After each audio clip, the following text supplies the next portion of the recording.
Grandma had been sick for a long time. She had a stroke, remained bedridden, and my parents took her in. Sometimes I would come and stay with my grandmother, and my parents would leave to visit or go shopping. And so it was this time. It was evening, and bad weather was brewing outside. The wind was howling around the house, whistling through the windows, throwing handfuls of snow at them. I was making tea in the kitchen when I heard a moan from the far room. I had to check. A dim lamp was almost always burning in Grandma's room. Dense shadows in the corners, and she herself on the bed, lying on high pillows, covered with a blanket. The smell of medicine is pungent in here. I move closer, bend over, and see that her eyes are open. She looks at me and tries to say something.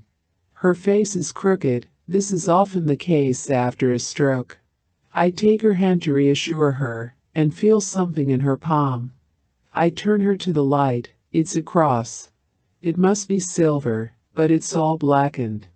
It looks so bad that I don't even want to touch it. I leave it in Grandma's palm, gently placing her hand on the blanket.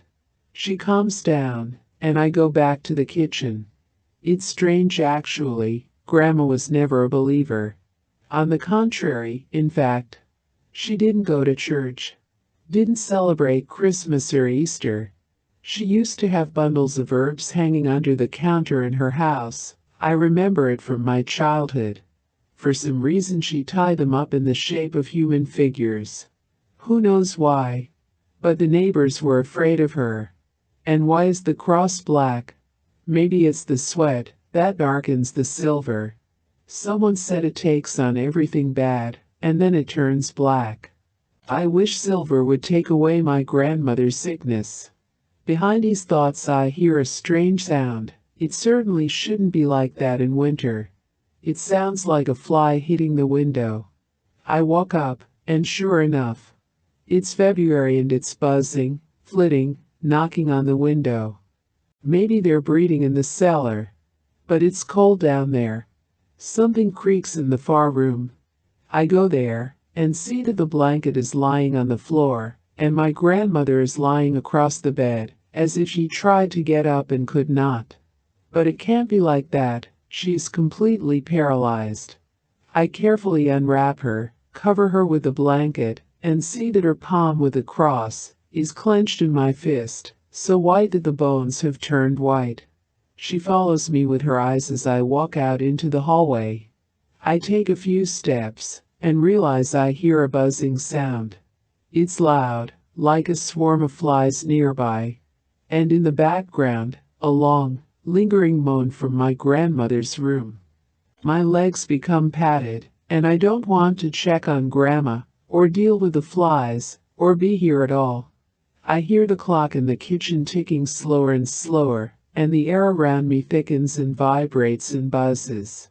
My eyes go dark. I feel like I'm covered in flies, like the whole house is filled with them.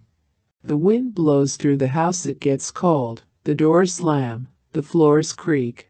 I crawl down the corridor wall to the floor, and sit there for who knows how long, while something rages, and howls and rumbles around me. It ends with a sharp pop. A window in the kitchen explodes. I look up. It's quiet around me. The lights are still on.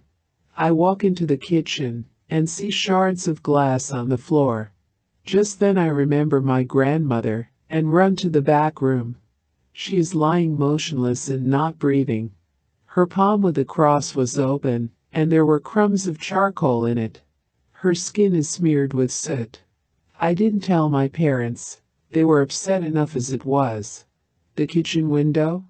The wind blew it out. We taped it up and replaced it a few days later. Only sometimes, when I'm at their house, I hear a strange sound, like a fly hitting the glass somewhere. I prefer not to notice it.